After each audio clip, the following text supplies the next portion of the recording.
ക്ഷേത്ര ജീവനക്കാരും പെൻഷൻകാരും ദേവസ്വം ബോർഡ് ആസ്ഥാനത്തേക്ക് മാർച്ചും ധർണയും നടത്തി. തിരുവിതാംകൂർ ദേവസ്വം എംപ്ലോയീസ് യൂണിയനും ദേവസ്വം പെൻഷനേഴ്സ് യൂണിയൻ UTUCയുടെയും ആഭിമുഖ്യത്തിൽ തിരുവിതാംകൂർ ദേവസ്വം ബോർഡ് ആസ്ഥാനത്തേക്ക് മാർച്ചും ധർണയും നടത്തി. കലിയുഗവരദനായ ശ്രീ ശബരിമല ശ്രീ ധർമ്മശാസ്താവിന്റെ ശ്രീകോവിലിന്റെ അംഗരക്ഷകരായ ദ്വാരപാലകന്മാരുടെയും ശ്രീ ശബരിമല ധർമ്മശാസ്ത്ര ക്ഷേത്രത്തിലെ ശ്രീകോവിലിന്റെ കട്ടളയുടെ സ്വർണ്ണപ്പാളി ചെമ്പായി മാറിയതിലും ബഹുമാനപ്പെട്ട കേരള ഹൈക്കോടതിയുടെ നിയന്ത്രണത്തിൽ CBI അന്വേഷണം ആവശ്യപ്പെട്ടുകൊണ്ട് മാർച്ചും ധർണയും നടത്തി. ധർണ RSPയുടെ സംസ്ഥാന കമ്മിറ്റിയുടെ അമരക്കാരൻ ഷിബു ബേബി ജോൺ ഉദ്ഘാടനം ചെയ്തു. മാർച്ചിന് യൂണിയൻ നേതാക്കളായ മനു നമ്പൂതിരി, ലാലു ചവറ, വിജയേന്ദ്രൻ നായർ, ഡോക്ടർ PS പ്രസാദ്, ചവറ രാജശേഖരൻ, തിരുവല്ല മധുസൂദനൻ പിള്ള, പുലിയൂർ ചന്ദ്രൻ, ചെമ്മരുതി ശശികുമാർ എന്നിവർ നേതൃത്വം നൽകി. ബോർഡ് ആസ്ഥാനത്ത് നടന്ന പ്രതിഷേധ ധർണയിൽ UTUC അഖിലേന്ത്യാ പ്രസിഡന്റ് AA അസീസ്, UTUC സംസ്ഥാന സെക്രട്ടറി PC വിജയൻ, RSP ദേശീയ സമിതി അംഗം K ജയകുമാർ, UTUC തിരുവനന്തപുരം ജില്ലാ പ്രസിഡന്റ് കരിക്കകം സുരേഷ്, UTUC തിരുവനന്തപുരം ജില്ലാ സെക്രട്ടറി ഡോക്ടർ K ബിന്നി തുടങ്ങിയ RSP UTUC നേതാക്കൾ ധർണയിൽ പങ്കെടുത്ത് സംസാരിച്ചു. 2022 വിവരം കിട്ടിയതിന് ശേഷമാണല്ലോ 2025 ഈ വിവാദം പുറത്തു വരാനിടയായ വീണ്ടും അത് കൊടുത്തത്. അതായത് നിങ്ങൾക്കറിയില്ല എന്ന് പറയുന്നത് തെറ്റാണ്. നിങ്ങൾ ഇതിന് ഒത്താശ ചെയ്തു കൊടുത്തതാണ്.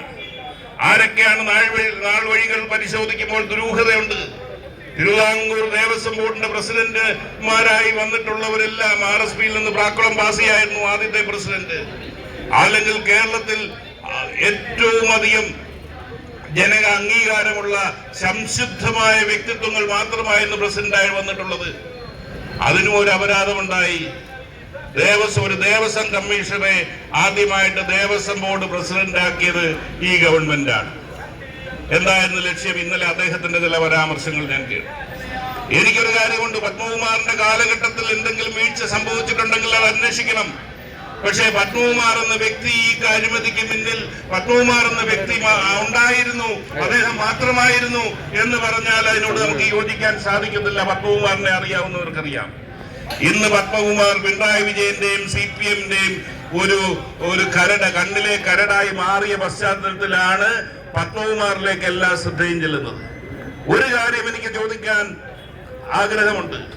വാസുവിനെ അടക്കം ദേവസ്വം ബോർഡ് പ്രസിഡന്റ് ആക്കുന്നതിന് മുമ്പ് 2019 പാർലമെന്റ് തെരഞ്ഞെടുപ്പ് വന്നപ്പോൾ CPM ഏതെങ്കിലും കാരണവശാൽ ദേവസ്വം ബോർഡ് ഭാരവാഹികൾക്കും അത് നിയന്ത്രിക്കുന്നവർക്കും ഒരു ടാർഗറ്റ് കൊടുത്തിരുന്നോ? 10 കോടി രൂപ പിരിച്ചു തരണം എന്നൊരു ടാർഗറ്റ് കൊടുത്തിരുന്നോ എന്നുള്ളത് ചർച്ച ചെയ്യേണ്ട കാര്യമാണ്.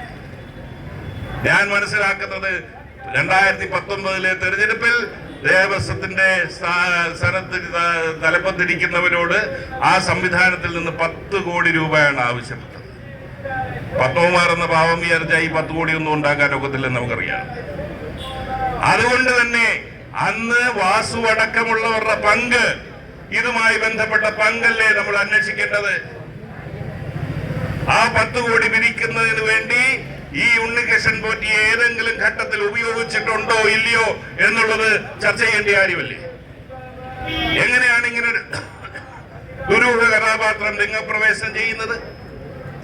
എല്ലാ നിയന്ത്രണങ്ങളും അദ്ദേഹം തീരുമാനിക്കുന്നതനുസരിച്ചാണ്. ഇന്നലെ പുറത്തു വന്ന വിവരം വെച്ച് കട്ടളയം പോയിട്ടുണ്ട്.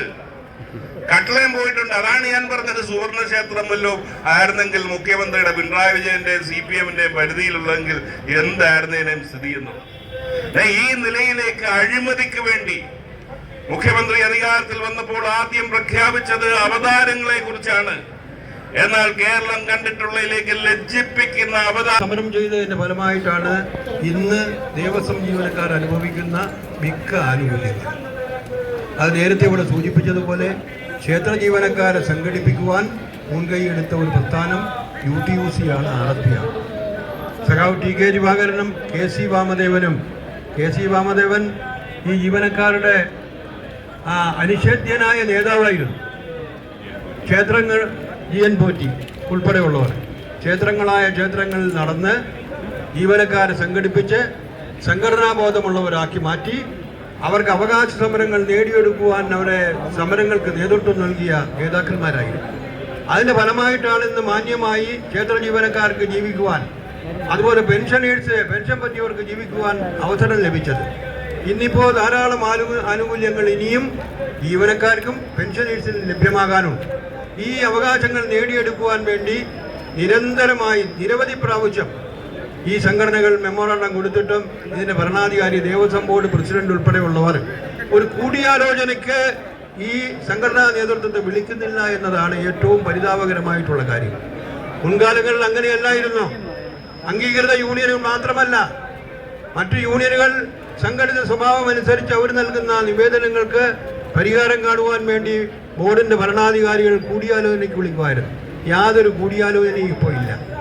ഏതായിരുന്നാലും അങ്ങനെ കൂടിയാലോചന ഇല്ലാതിരിക്കുന്ന സമയത്ത് ദേവസ്വം എംപ്ലോയീസ് യൂണിയനും ദേവസ്വം പെൻഷനേഴ്സും സംയുക്തമായി ഈ ബോർഡ് ഓഫീസിന് മുന്നിൽ ഇത്തരത്തിലൊരു ധർണ നടത്തുവാനും ഒരു അവകാശ പത്രിക സമർപ്പിക്കുവാനും തീരുമാനിച്ചതിന് ശേഷമാണ് നേരത്തെ ഉദ്ഘാടകൻ പറഞ്ഞതുപോലെ നമ്മുടെ ആരാധന യൂണിയനുകളെ സംരക്ഷിക്കുന്ന രീതിയിലായിരുന്നു അവരുടെ പ്രവർത്തനങ്ങൾ.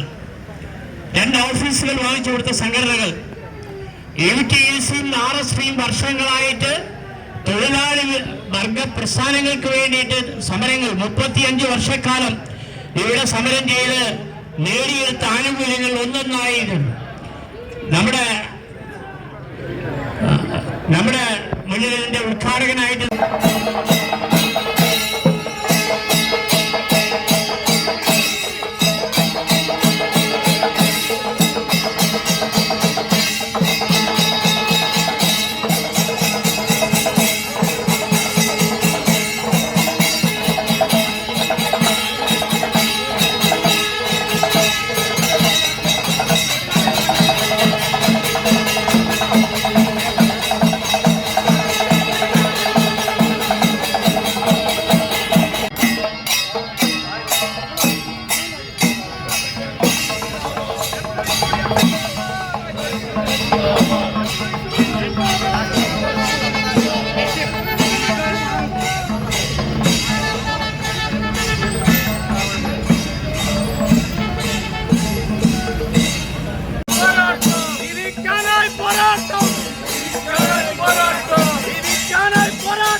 Straight forward, Nanthancode, Thiruvananthapuram.